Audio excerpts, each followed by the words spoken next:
Sills. Happy Draft Monday to you. Hope all had a great weekend. A lot of great sports over the weekend. Actually, I'm watching some of the NBA playoffs. Watched the spring leagues. Most notably, I watched the NFL draft. Hard to believe, maybe not. 34 million people on Thursday night. 34 million people. So the first round of the NFL draft, over 310,000 people showed up to Kansas City for the NFL draft. That's the power of the league. Opportunities were given to many kids. And I'll tell you, I've said this to you before. I really don't think this was a spectacular draft, but I do think it was one of the most compelling. My synopsis on the Eagles.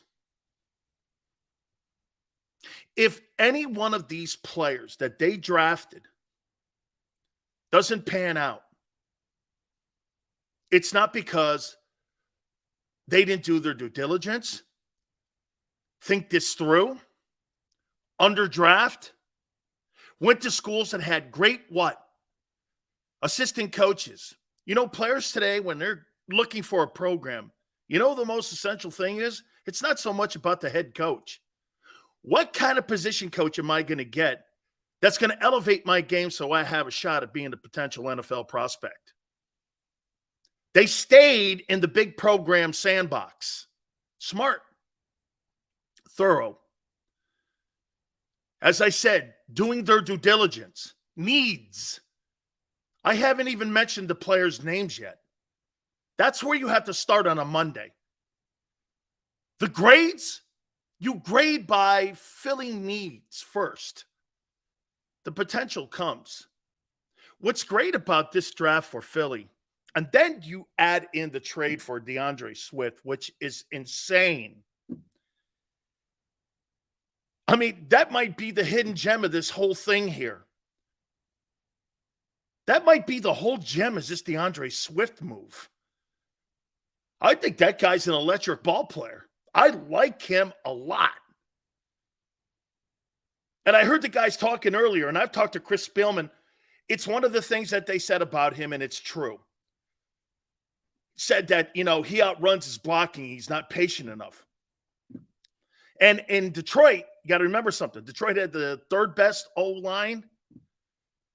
I think being in that RPO system may help him because you have to be patient in that system. I'm not saying he's not going to get better coaching in Philly, but he's also going to be playing with some really fine Hall of Fame type football players that maybe, again, patience will be his biggest lesson he learns in Philly. He's also on one of those Howie Roseman one-year deals. You can either play here, son, or maybe you get an opportunity to play somewhere else. Okay, we're going to get to DeAndre Swift here in a minute. These players have all been given an opportunity that the Philadelphia Eagles drafted. I think Howie Roseman, I'm going to get to him, obviously, throughout the day here. Spectacular. I mean, I don't know how many adjectives I could use in how he addressed this draft. The whole offseason has been better, grander, smart. From Jalen Hurts to getting Kelsey back, the corners back. It's been tremendous.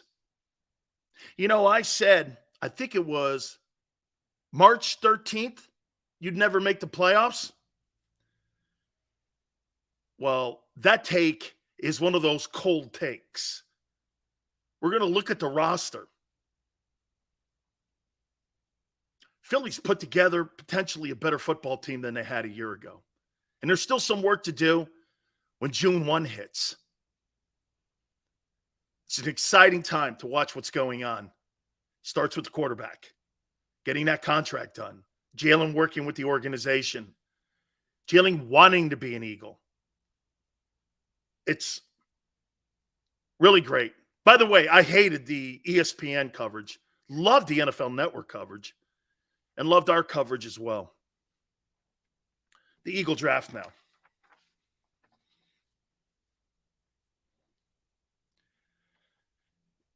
Jalen Carter has the potential to be one of the greatest defensive linemen the Eagles have ever had. Is he a little lazy in practice? Yes. So is Jerome Brown. And when you're around better players like Reggie White or Fletcher Cox, you get an opportunity to learn how to prepare. And one of the things that I wish that I had was that Leroy Selman hadn't retired the year before I got to the Bucs, because I could have watched a professional be a professional. If I'm Jalen Carter, I am like Velcro to Fletcher Cox and to Brandon Graham, watching those guys how to become a pro. Let me give you an example of this. I showed up in Dallas and I watched Too Tall Jones. Showed up every day, 12:05. Got taped. Went and got treatment. Put his gear on. Every day, meticulous, how he handled himself in team meetings. I watched this guy, and I watched what it was like to be a professional football player. I had never seen it before, and it wasn't on display for me when I was in Tampa.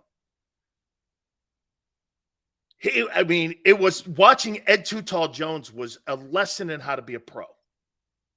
I'm sitting there watching him and Randy White, and I'm going like this. Wow, do I not know what I'm doing?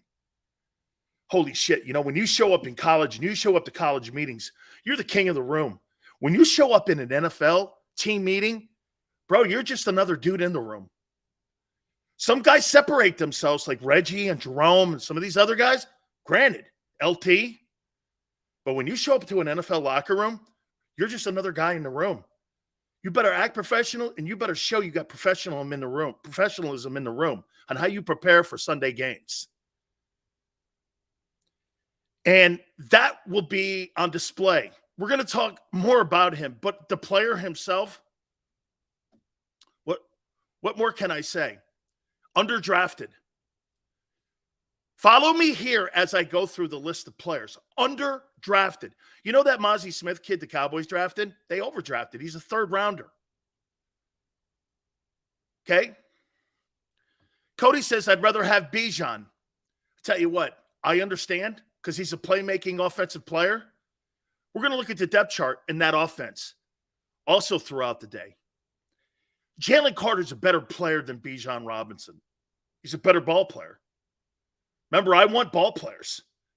You give me the better ball player, you could have flipped a coin on Will Anderson and him who the better player was in this draft. I told you there were five guys. Five guys. The Fletcher sign might be worth the $10 million. Sue, or 55573. I said this, one of the reasons that Fletcher Cox, in my opinion, was brought back is because of twofold. Jordan Davis has to play better, and they were eyeballing Jalen Carter. He's a great football player. Everything on display in college. Left no stone unturned. Now it's up to the player. By the way, all these opportunities that the Eagles have given all these players, these 7 players, it's in their hands now. If they fail, it's because they did not live up to their own expectations. I think the Eagles have done all their homework here. I mean, the programs that they drafted from, I told you they stayed in the big program sandbox. I love that because, again, if I pass on a guy and I miss on Jerry Rice because he went to Mississippi Valley State, I understand that. I completely do. But if I draft Larry Fitzgerald because he went to Pitt, I'm good with that too, though. My chances of landing on Larry Fitzgerald's of the world because I stay into big programs are greater. You're trying to dismiss failing in the draft here. Nolan Smith. You know, I know a lot of people like him. We'll see. I think he's somewhat of a little bit of a project. He's been hurt 2 of the last 3 years. His athleticism is off the charts. That's what Georgia does. Kirby Smart, the reason why you're seeing more players drafted from Georgia is why than Alabama. is because Kirby used to be the defensive recruiter for the Alabama Crimson Tide when he was there. And when he went to Georgia, he's now brought that dynamic to Athens. That's why you're seeing so many people on that side of the football being drafted. Kirby can draft defensive guys. He's got a great eye for it. Now, Nolan Smith. Nolan Smith, in my opinion, I think he could be something like a Pat Swilling. Google him. Some of you may not know who Pat Swilling is. He's a heck of a ball player. Okay? Or Mike Coffey, someone like that. He could be a player like that. He could be an outside. I don't think he's Derek Thomas. I don't believe he's Von Miller or Myles Garrett.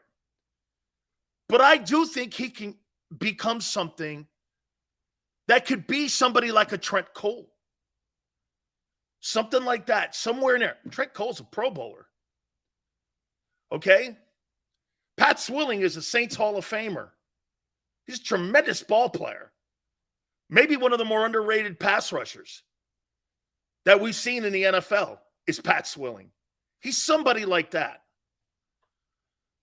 Okay? I don't think he's Simeon Rice. Simeon Rice is bigger. Plus, he's a true DE. Okay? The Tyler Steen kid, Bama, offensive lineman. Personally, I think he's more of a finesse tackle. And I want to see how that dynamic works out. Okay? I want to see how that works out. I do. Starting at Alabama is a huge deal, though. It's an absolute huge deal. So you start at a program like that, kudos to you. That means he has to have some athleticism, and that means that Jeff Stoutland saw a lot in this player and saw a lot that this guy here can bring to the Eagles and could be that guy that could be the swing dude that they're looking for, and especially if Cam Jurgens doesn't pan out. Not a bad pick. By the way, in my opinion, maybe overdrafted a little bit. 65th player taken sounds about right. Like when I say overdrafted, I don't think terribly overdrafted. Okay? Maybe down in the 80s somewhere, but that's okay. That's okay. You started at Alabama. You got great coaching there. You played in a great conference. You played against great kids. That's a good deal. And if I could start there, I'm good. Too many, see, when you look at some of the places and some of the backgrounds with some of these players and how they evaluated them, it's pretty smart. Sidney Brown, 66th player taken from Illinois. What's the one thing we noticed about Illinois and IU? All those Lovie Smith DBs went early in the draft. They looked at Lovie's guys. Those were Lovie Smith's guys. That's not the current coaching staff's guys. That's not the former Billamy. That's not the former Wisconsin guys, players. Those are Lovie Smith guys. And I think this kid's a good ball player. I personally think he's underdrafted. He could have went higher. But the position again, okay? Adding depth. Look at that too. Look at what they've done. DT, needed depth. Got an edge rusher. Brandon Graham's probably not going to be on the team next year. They're light in the O-line with depth. They got depth there. All needs. Talent, coaching, conference, player.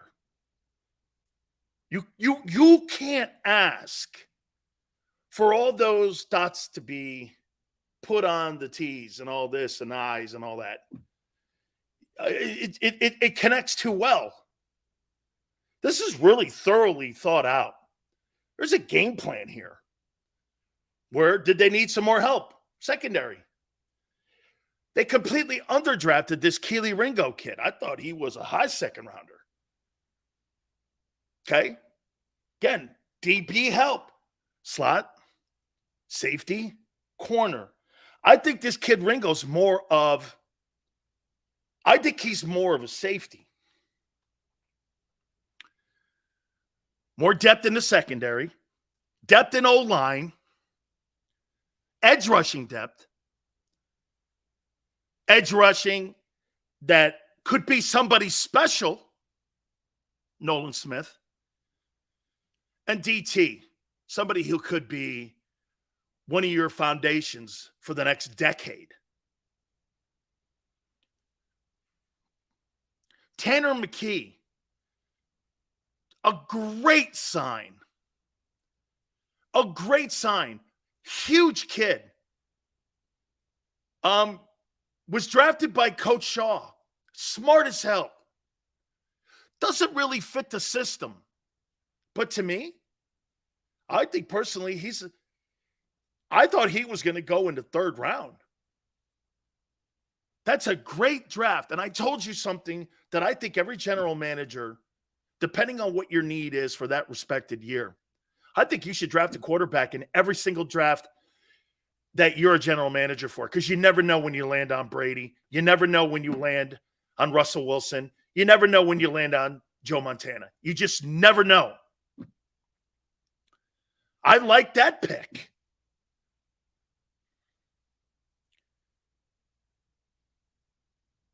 Ojimo, this kid from Texas, 249 DT.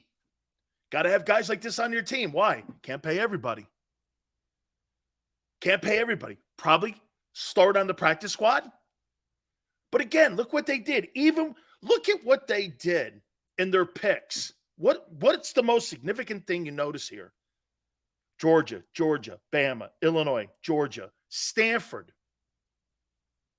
You understand that to get into that school, you've got to be a savant. And you want your quarterback to be headstrong and a smart thinking dude and a quick thinker. Stanford produces some pretty decent quarterbacks. Not great, but they do. And then your last pick's Texas. Then you get DeAndre Swift for nothing. I can't believe that. That kid's a good ball player. Overall, here, let's not use the names first. Let's just do this. Let's just look at the needs. DT needs, yes. Edge, yes. Line, yes. Secondary, yes. Backup quarterback, yes. An elite back, yes. Let's take a look at where they came from. 3 players, the top 3 players, are in the best conference in the country, playing against the best people in the country, getting the best coaching in the country. Do you understand something? That your assistant coaches, that are your coordinators at Philadelphia, they make the same amount of money as the coordinators at Georgia and Alabama. Do you know those coordinators, especially offense and defensively, do you know those guys make $3 million a year? You're getting just as good a coaching at Bama and Georgia as you do in Philly. There's a reason Bill O'Brien had to be given more of a pay raise because he was the OC at Alabama. They gave him $1.5 million more to go back to New England with more power in the offense. There's a reason. Shit, Clemson pays their guys enormous. Those coaching staffs are I would say that at Alabama and I would say that at Georgia, those coaching staffs have to be, including the head coach, $20 million apiece. Every kid that comes out of high school wants to go to the best place, exposure, coaching, conference, all of that.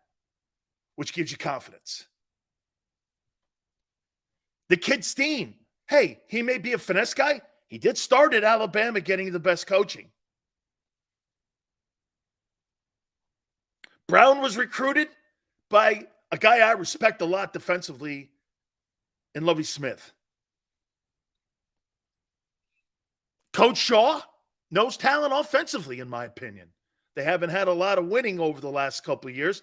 I think COVID had a lot to do with that shitty conference. In the school with all those mandates, kids didn't want to go play there. Seriously, Stanford is one of the programs that was decimated because of COVID, in my opinion. Okay? The playing on and off. Them playing only 4 or 5 games because of COVID. The mandates, kids didn't want to play there. They left California and they went to the Southeastern Conference. The Pac-12 got destroyed over COVID. The SEC got stronger. It even affected Pac-10 teams. The reason you're seeing SEC all over the board here, especially with the Eagles, they played throughout the pandemic. Bunch of really great players that would have stayed home out west or in the Midwest went to the Southeastern Conference. SEC doesn't cancel games. They don't cancel games, my friends. That's not what that thing does. And kids want to play. There was no political mandates, and I think that hurt these conferences. And that's why the SEC is dominating the draft, especially through the pandemic. I think that Howie Roseman not only had a draft, but the Jalen Hurts contract and all what I said. Boy, I mean, he might be the best general manager in all sports. Now, the one thing that he does have to do, I think he has to win a championship again to solidify it. Because when you're putting together, and look, what New England did was because they had Brady. What the Eagles are doing, hey, think about what I'm about to say to you. What the Eagles are doing since 2000, I think is more impressive than what New England did by winning all those championships. And I'm going to show you and tell you why I think that. And most people won't think down these lines. So you had to get over the Andy Reid era. Kind of unfulfilled. Won a lot. Were in great positions to win championships, right? Andy was a heck of a coach. Heck of a coach. 5 opportunities to win a conference title. You win 1. Like I said, kind of underachieved. So you got through that. Then you did an experiment with a coach from college. Hey, for the record, Chip Kelly's name was out there. The Buccaneers were going to give him a job. He could have had his pick when he was at Oregon. Could have had his pick. And when he left Oregon, he demanded it. He had the power. Okay, so they put Howie in the broom closet. Still had a winning record. Destroyed the team. Believed in those 85 plays. That was never going to be sustainable in the National Football League offense. Because they just don't have the depth in the roster that you have in college. You have 85 kids on scholarship. In the NFL, you have 47, 53 guys. That's not going to work. You're going to wear your defense out doing that shit. So be it. So be it. They got over that. They bring in Doug Peterson. They build the roster up. They bring guys like Chris Long, like Garrett Blunt, Adai, put a bunch of people on that team. And that football team ended up running through the tape and winning a Super Bowl with a quarterback that you drafted. Inferno says the Eagles draft feels similar to the late 90s Bucks core defenders, Sapp, Brooks, Lynch. True. But remember, they underachieved with Tony Dungy. Okay? That group underachieved a little bit, Latin Inferno, until Gruden got there. And he added the Jureviciuses and other players to go along with that group that Tony had put the core group around. What I'm saying to you is, and where I'm going with this is, the Eagles have had to adjust with 3 different coaches and 3 different quarterbacks, and they're still winning. How many organizations can say that they've adjusted with 3 different quarterbacks and 3 different head coaches, and they're basically on the same path every year to be competitive in the NFC East and win the East? How many teams could do that? The Patriots aren't. They got off Brady. They're still struggling. The Dolphins haven't been able to replace Dan Marino since Marino retired back in the late 90s. The Denver Broncos had to go sign and had to get Peyton Manning to go. John Elway was a train wreck with the Paxton Lynches of the world, the Brock Osweilers, and all that bullshit he had up there. He had nothing up there. He didn't get it right. He had to go get free agents, especially at the quarterback position. Look at what Los Angeles did. They drafted Goff, number 1 overall, got him to a Super Bowl. After a while, they realized he ain't getting us where we need to go. What I'm saying to you is that the Eagles are doing it with a system and a formula that they've put in place probably since Joe Banner. They've modified it. They've wobbled it. But at the end of the day, there's a result that you're getting. I can criticize all the drafts over the last 23 years. But the one thing that I can say to you that they've done is win.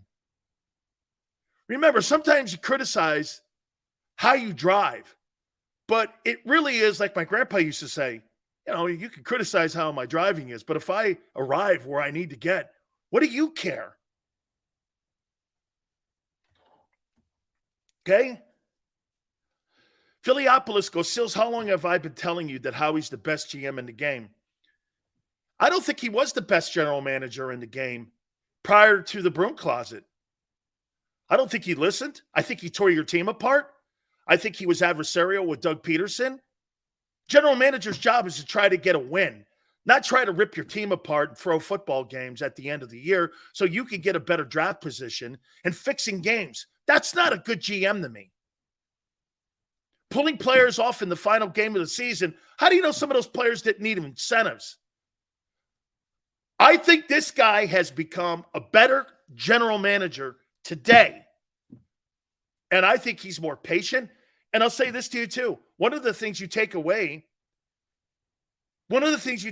from this draft, watching him operate, is the patience and the poise they had. Okay? The patience and the poise. I think he's done a whale of a job. And I think he's absolutely, I would say this to you, Latin Inferno. I would say that he is absolutely, without a doubt, in my opinion, I think this guy has gone out and done some really wonderful things when it comes to his patience. RB rotation, exciting, Big Sales. I don't know about that. Okay, I really don't. I don't. But I'll say this to you. I personally, once again, believe that this guy has learned so much when it comes to the ability to be able to be patient and understand what's going on in that room there when we're talking about his drafting, his dealing with free agency, how about this? The patience that he dealt with when it came to dealing with Jalen Hurts' contract as well. I would say that too. Micah Parsons was crying. Micah Parsons, I'll tell you this, Dallas, in my opinion, I think they were okay. We'll talk about the NFC East here in a minute. I want to get to the topics now. I want to talk a little bit more about the topics here. And I'll say this to you once again, a letter grade on the draft. I told you that Monday morning letter grades or Monday afternoon letter grades sometimes are a little bit for television, a little bit for the media. But how I look at it, needs, coaching, performance, ability, how they played inside their conferences, there is no question, in my opinion, they did all their homework in every single one of these football players, and they're giving these guys every opportunity to be a star football player. I think they have the beginnings of something really great here this offseason, and I'm going to make a proclamation here to you now. I got a feeling that this roster may be actually better than last year's roster. I think it could be better than last year's roster. I do. Jalen Carter is an upgrade to Javon Hargrave. He's a better ball player. He's a better football player. Okay? He's a better player. He's going to be more active. He's a better run stopper. He's a better player. I don't know you're as deep. So maybe you bring Seward Linville Joseph back and add to that rotation there with Milton. So if you let's just hypothetically do this. You brought Sue back. You have Milton Williams. You have Jalen Carter. You have Jordan Davis. And you have Fletcher Cox. You don't think that's a better triangle and interior D-line than what you had a year ago? Boy, I do. I do. You add Nolan Smith now as another edge rusher? You think your pass rush? How about this? Your edge rushers look better. With Hassan on the other side, Nolan Smith gets to learn from Hassan Reddick, who had 16 sacks last year. Jalen Carter gets to learn from Fletcher Cox. Nolan Smith and all them guys get to learn from Josh Sweat and Hassan Reddick. Boy, tell you what, that's a heck of a classroom. I hope these kids listen, especially Jalen Carter. I'm going to talk about him in a minute here. Linebacking core worries me. Hey, you have not upgraded your linebacking core from TJ Edwards and Kaiser White yet. And I know some of you are all over Nakobe Dean. Folks, stay with me here on planet Earth.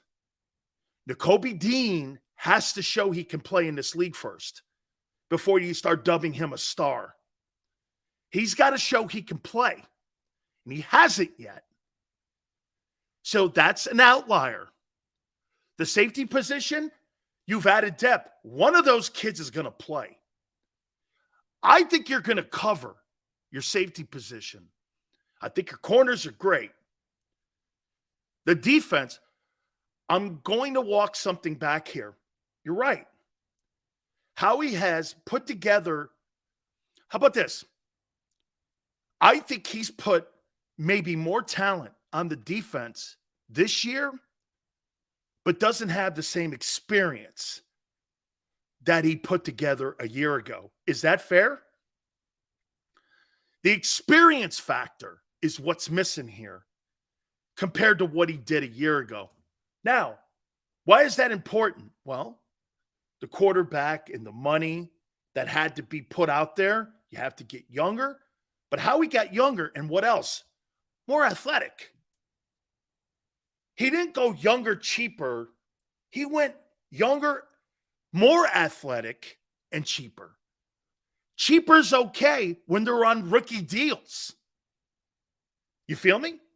Cheaper's okay when they're more athletic and you're on rookie deals. You're okay with that. What you don't want to see is this: cheaper, older, less experience. That's not what they've done. That's not what the Eagles have done putting this defense and putting this roster together here. That's not what they've done. They went cheaper, more athletic, and younger. You're great with that.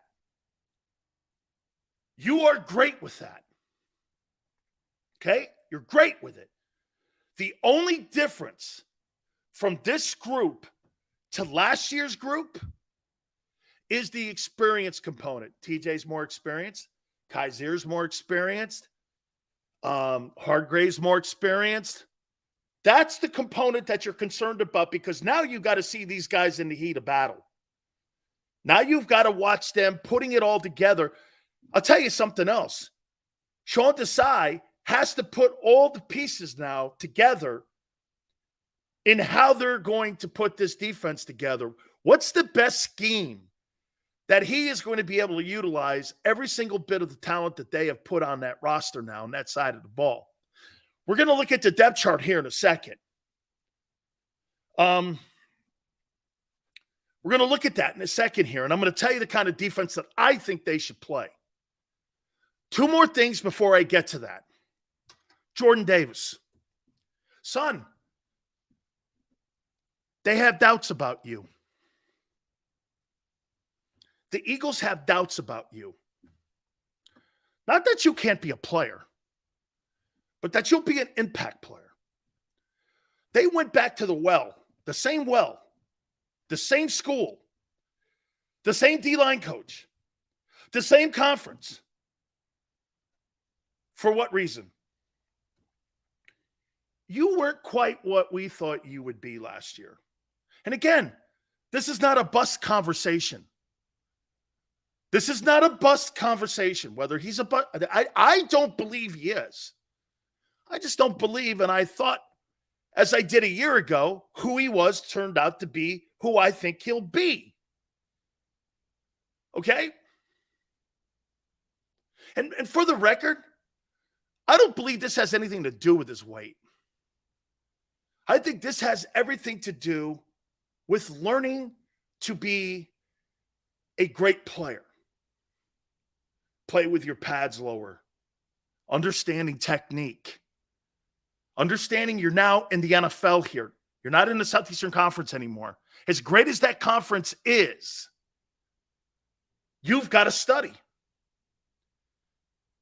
Do we try to trade for Davin White? No. No. I do not believe. You got Kaiser White after June 1. Be patient. Let's see June 1 who gets released. The Bucs may cut him. How do you know the Bucs don't cut him? Because of cap. Buccaneers are in cap hell. How do you know the Bucs don't cut him? How do you know there's not going to be a star linebacker out there that gets cut?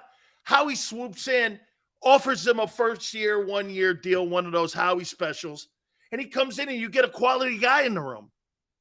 Hang in there. Be patient. There's no reason to give up draft equity right now when you still have another date on the calendar, June 1. Hang in there, because there's where you could get more experience. How about if they cut a D tackle? That's a pretty good player you want to bring in, give him a one-year deal, put him in the lineup there with the rest of those guys. Now we're cooking. You're going to see guys, in my opinion, after June 1, that are going to be cut. Why? Because most of these teams now are paying these quarterbacks gargantuan money. Hang in till June 1. You don't have to give draft equity up right now. You just don't. Hang in there. I love all the guys they drafted, where they're from, who they're coached, what conference they're in. The production on most of them is exceptional.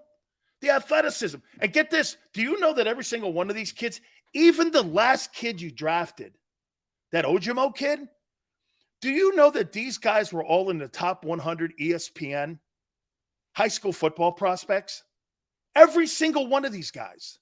I looked it up. These guys have been star players their entire life. Their entire life. Okay? You know, just remember something. It's not where you're drafted. It's if you're drafted. Because then you take advantage of that once you get to the NFL. So every one of these guys were highly thought of coming out of high school, played at enormous colleges.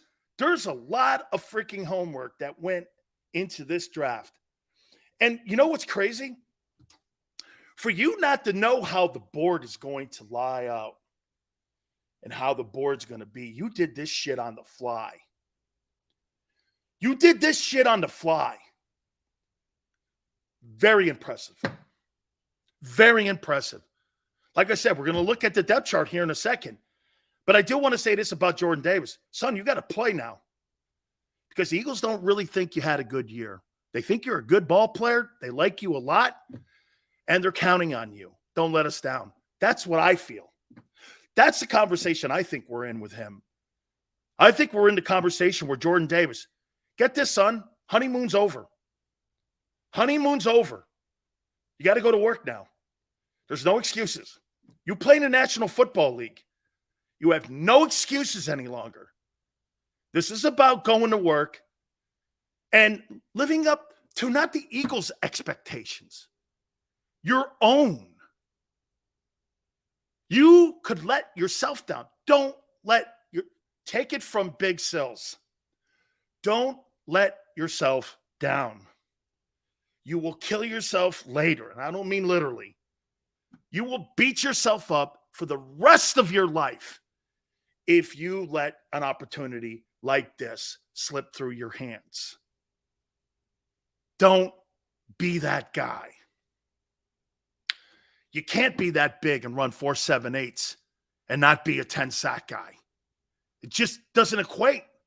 That's why everybody argues with me about Jordan Davis. You're right.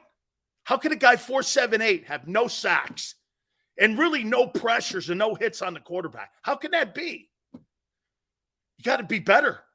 Work at your craft better. I think he needs to work harder. I don't think it has anything to do with his weight. Work harder, kid. Work harder.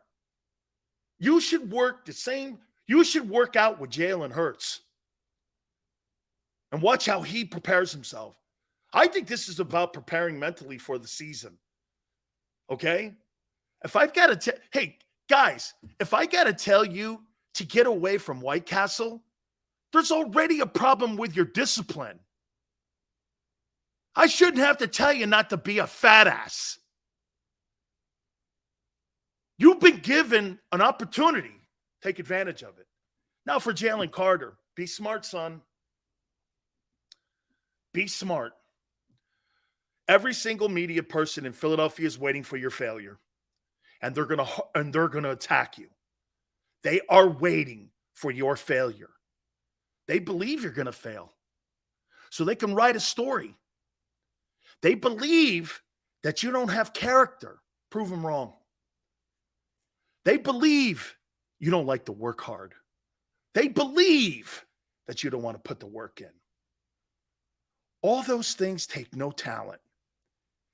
That's the things that can be fixed easily. Think about what I just told you guys. Think about what I just said. Work harder. You don't need ability for that. You need dedication for that. Study harder. You don't need ability for that. You need dedication for that. Practice hard. You don't need ability for that. You need dedication. I think there's a dedication issue. Be more dedicated. See, when you're at Georgia and you're Jalen Carter, you can kill people because you're gifted so much. And God put his hand on your shoulder and left it there a little longer than everybody else, including me. What you've done is you've taken advantage of it. You've not worked at it.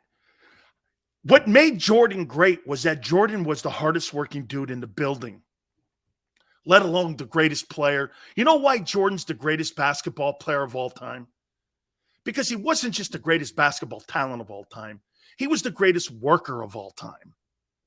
Never missed games, never did any of that shit.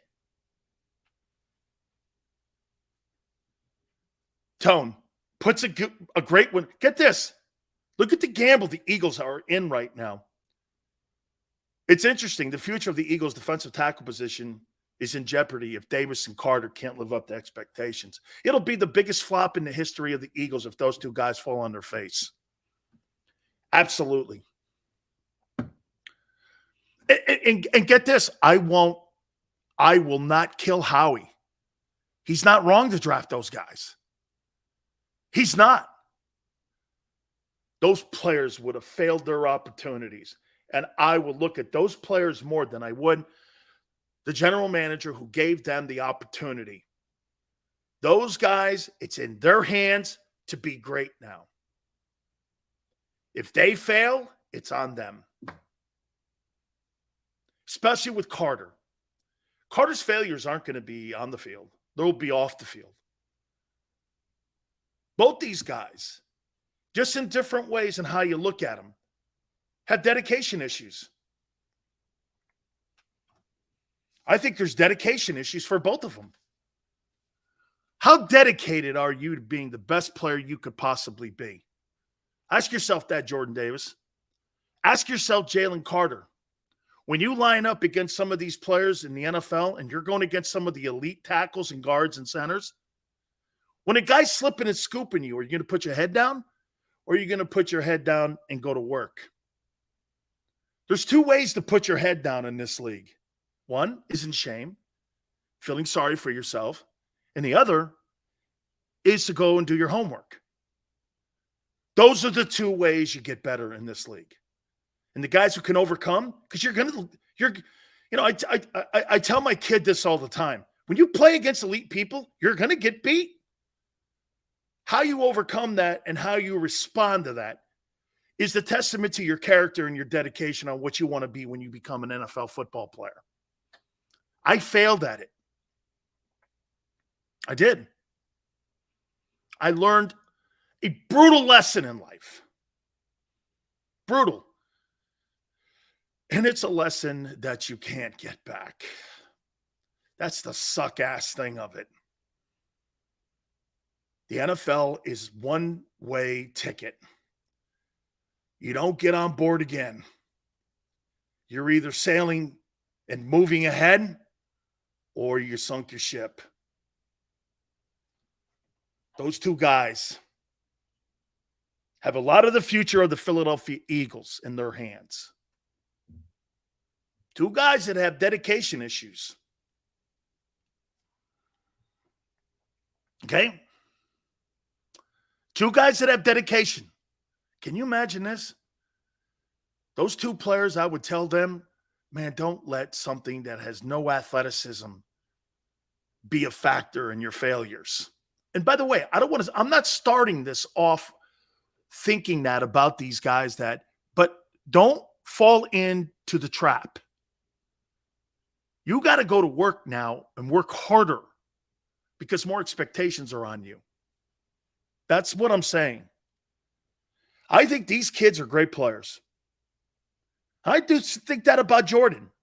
Hey, just because I don't think he's the 13th player, I'm not saying he can't be Vince. I thought Vince Wilfork was a great ball player. I thought Vince was. Sink or swim. Absolutely sink or swim. Let's look at this roster now.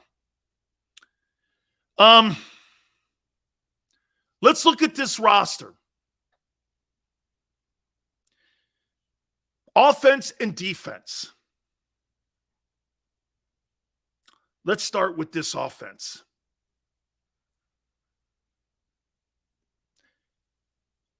Lane Johnson, A. Cam Jurgens, I don't know yet. Kelsey, Hall of Famer. Lane, Hall of Famer. Landon Dickerson, future All-Pro. Jordan Mailata, future All-Pro. Dallas Goedert, future All-Pro. All phenomenal football players. Jurgens is the outlier. Quez, I don't really care. He's fast. I could put anybody in there at 3. Devontae Smith, developing into being the next Marvin Harrison. A.J. Brown, plays like T.O. and Michael Irvin.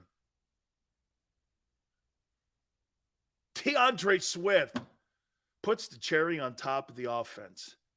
And arguably the best decision maker in the NFL at quarterback is Jalen Hurts. It's the best offense in the NFC. And I don't think it's close. I don't think it's close. Who's got a better offense? San Francisco's got a headless horseman. Who's got a better offense in the NFC? Who's got a better offense? Seattle? No. Dallas? No. Who's got a better offense? I don't see it. How about this? Is that a better offense than Kansas City? Yeah. And Maniac, am I wrong? Am I wrong when I say this? I think the Philadelphia Eagles have a better offense than the Kansas City Chiefs. I didn't say better quarterback. I think they got a better offense. They got a better offense than the Chiefs do. They have a better offense than the Chargers do. I think Cincinnati's got a good one, but their O-line is not what the Eagles are. Is Buffalo? Buffalo's offense is good, but it's not Philly good because the outlier is the O-line. The Eagles have the best offense in the National Football League. A lot of pressure on Brian Johnson here. Best offense. I never in a billion years would have said this May 1, 2022. This offense, in my opinion, is better than the NFC champion Philadelphia Eagle 2022 team. I think it's better. Does the right guard position, do I question it? I would if Stoutland wasn't in the building. I would. I would question it. But I think they can overcome it. Personally, DeAndre Swift, I think he's an upgrade from Miles Sanders. You upgraded the running back position for nothing. I think you're an upgrade now. I love that move. I love that move. I love the DeAndre Swift move. I almost fainted when I went, holy shit, DeAndre Swift is going to the Eagles. A hometown kid gets to go back home. I almost fainted. I was like, they got that kid for nothing? Nothing. And if the guy walks, they get a fourth rounder for him. Holy shit, this guy's like Merlin the Magician. This guy belongs not in the Philadelphia Eagles front office at the NovaCare Center. This guy belongs at Arthur's Round Table. This guy's like a magician. This guy belongs at Excalibur. Tremendous. I'm trying to think of a general man. I mean, you know what? He's starting to borderline Ozzie Newsome stuff. I mean it. He's starting to border Ozzie Newsome. Now, here's the deal, though. These rookies and these players that he drafted, they have to play like Ed Reed and Ray Lewis and Jonathan Ogden. Okay? That's where I said he's getting into that realm. Because remember something about Ozzie's guys. Those guys just weren't good ball players.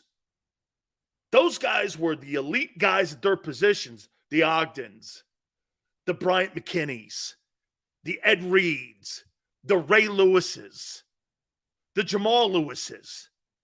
All those guys that Ozzie Newsome drafted all went on to greatness. These guys have to do some of the same things, especially on the side of the football that he's not been known to have a lot of success on. I love the fact he's staying in the Southeastern Conference. That offense is the best offense in the NFC. Just absolutely. Okay. Thug says Steen's weakness is run blocking. I personally think he's a finesse tackle. And I think you're going to have to tie him to a chair and whip his ass a little bit to get him a little tougher. That's a euphemism. Okay, but I just think he's a finesse guy. Weapon says that DeAndre Swift is huge. He was killing us in the first game of the season. Vision is ridiculous. Weapon, I said this to you, and I'll go back and say this. That game last year, I think personally, of all the teams that they played last year, I think the toughest game that the Eagles played last year was game one. And I think everybody in Philadelphia saw what DeAndre Swift was capable of being. He's Le'Veon Bell. That's another Le'Veon Bell type guy.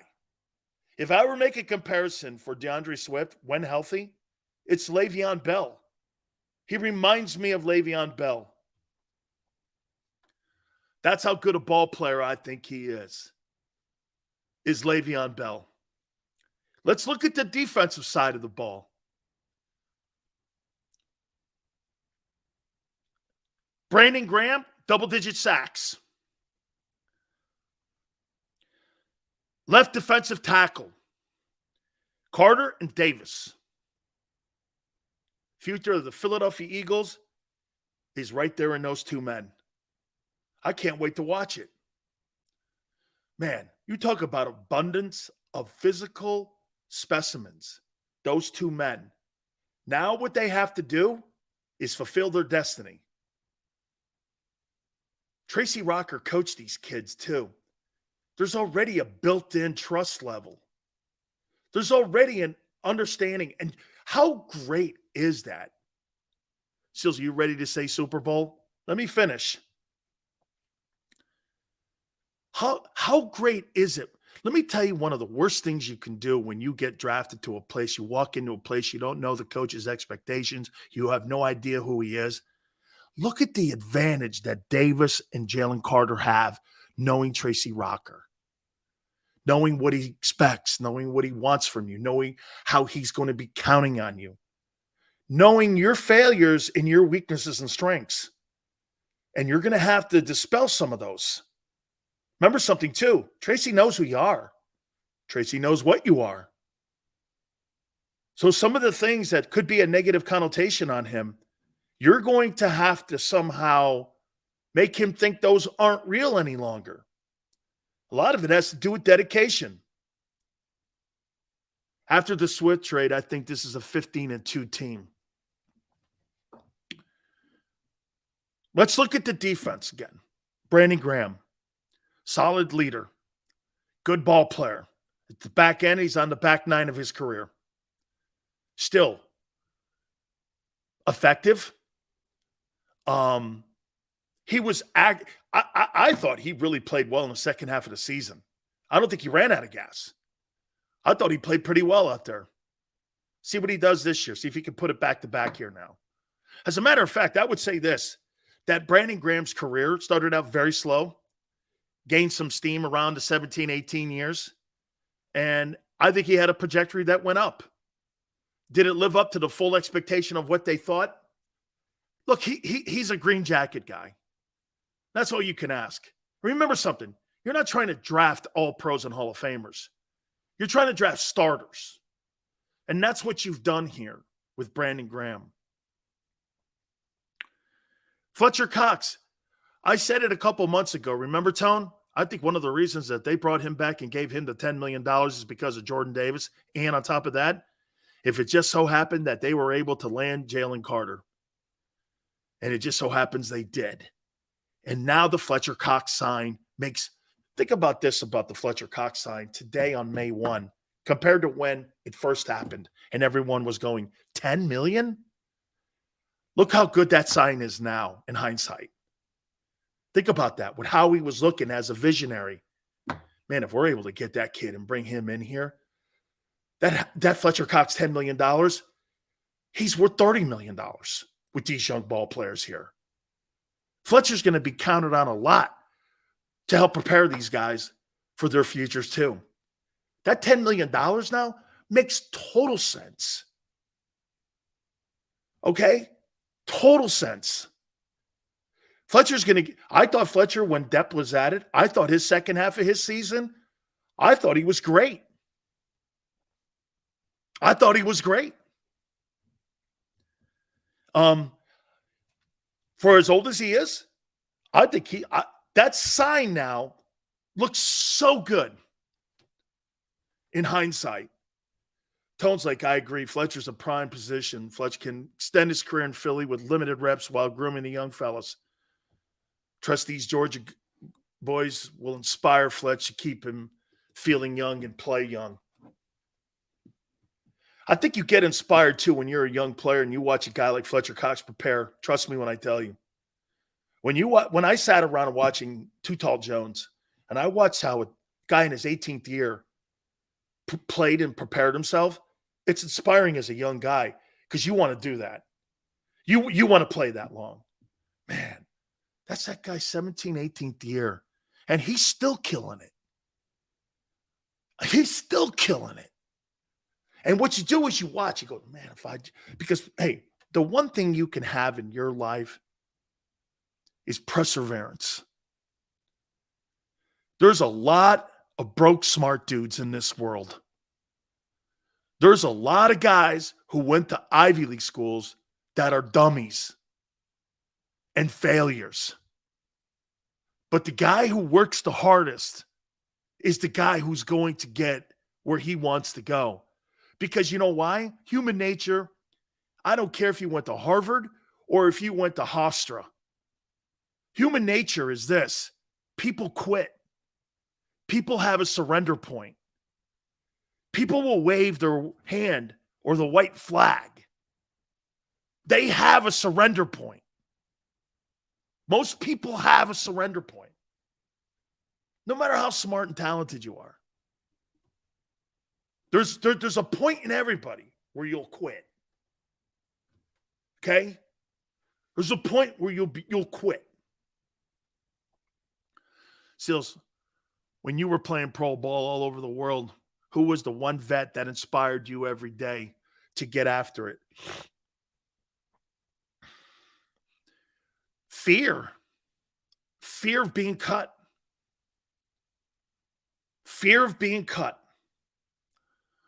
When I got to Dallas, it was totally Ed Jones, too tall. When I played at Miami, it's funny, it was a coach named Harold Allen. Pulled me into his office. Shit, man, you're about 7 on the depth chart.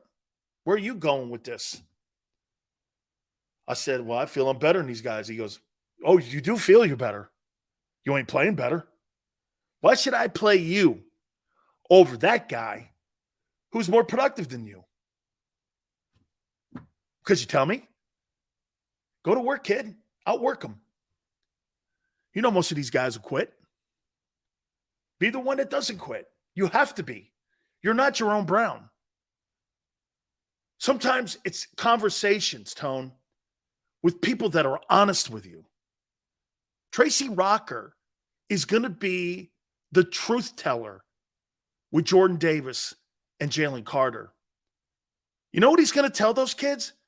Hey, you fucked this up before. Hey, you did great here. Hey, I believe you're here. And get this, it's going to come from a place of love because Tracy's been into battles with them. He's been in games with them. Tracy's one of the most accomplished defensive tackles in the history of college football, just like these two characters. These guys have nothing on Tracy Rocker coming out of college. Nothing. The only reason Tracy went in the second round to the Washington Redskins was because he had a knee injury at Auburn. He's an Outland and Lombardi winner.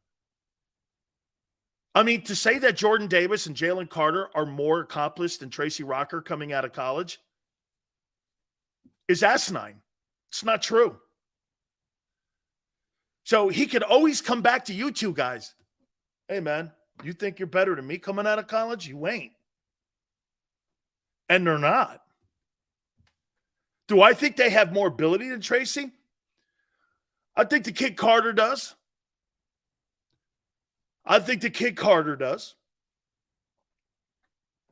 But you're not going to be able to pull any bullshit on him. You're not. Tone, let me finish the defense, and then I'm going to give a proclamation here. Josh Sweat, right DE, proved to me last year he was a 3-down DE. I didn't believe it at the beginning of the season that he was a 3-down defensive end. He proved me wrong. Nicholas Morrow, I think he's a dude. Nakobe Dean, you need to be the dude. Am I high on you? No. Do I want to be surprised by you? Yes. Have you shown in your past you have ability? Yes. Has there been expectations put on you by the Eagles? Yes. Okay, kid, it's in your lap. It's in your lap. JM, who's Barnett? Strong side linebacker, Hassan Reddick. A stunning season. Stunning season. I don't believe he's a great tackler, and I do not believe he can cover anybody. However, running the hula hoop and getting to the quarterback, he is elite. He's not complete elite, but he's elite in getting to the quarterback. And no longer do you do this. What happened in Arizona? What happened in Carolina? The new narrative now with that conversation is this. Shows you how shitty those organizations are, Arizona and Carolina. They couldn't figure out the Rubik's Cube. They couldn't figure it out. And now you have Nolan Smith on the other side of that potentially.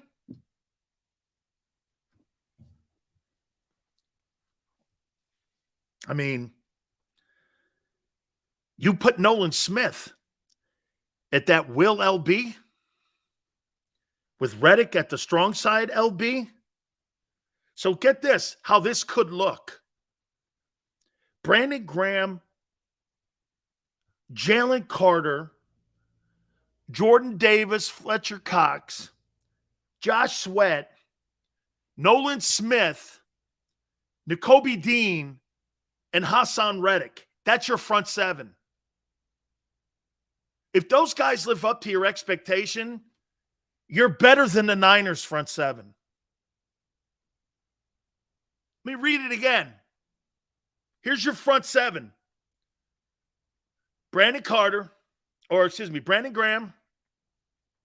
Jalen Carter, Jordan Davis, Fletcher Cox, Josh Sweat, Nolan Smith, Nakobe Dean, and Hassan Reddick. That's your front seven.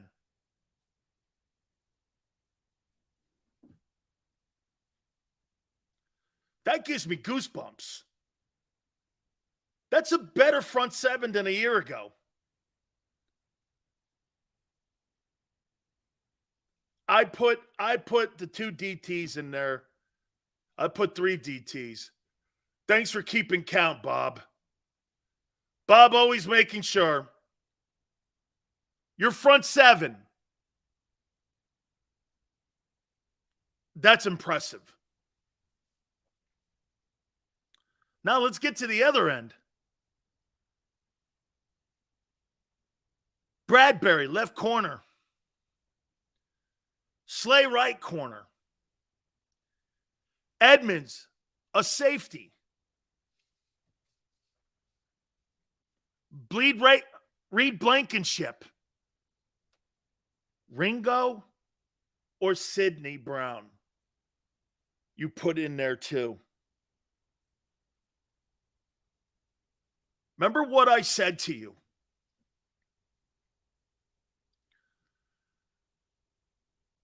You got more athletic, cheaper, and younger.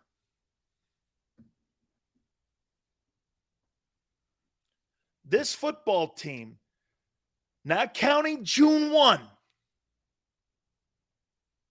in my opinion, is the team to beat for the Super Bowl.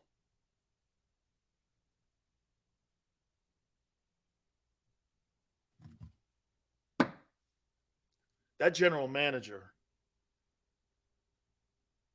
has taken that clay on that spindle and spun a team. And you guys, some of you were right. He's molded it into something that's going to be right there again. You're the team to beat in the NFC.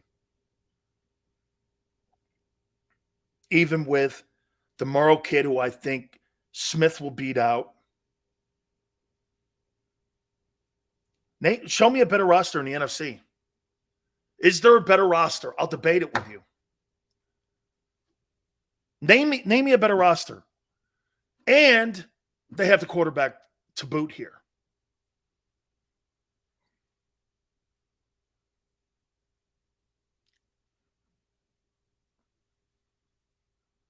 I'm more surprised by Howie and what he's done.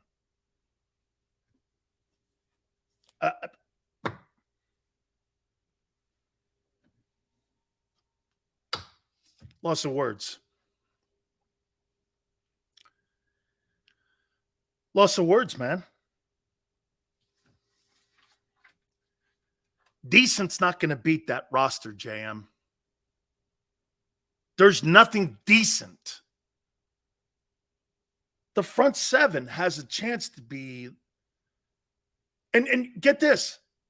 Like I said, the only difference with this group of dudes versus last year's group of dudes is experience. Could that rear its head? Yes.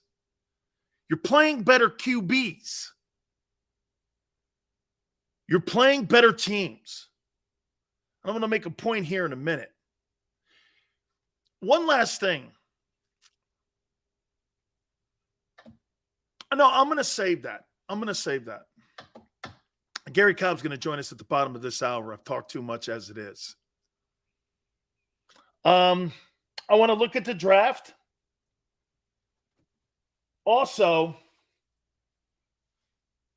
showing you the path that the Eagles will have. Hit the like button. Keep it here on the National Football Show.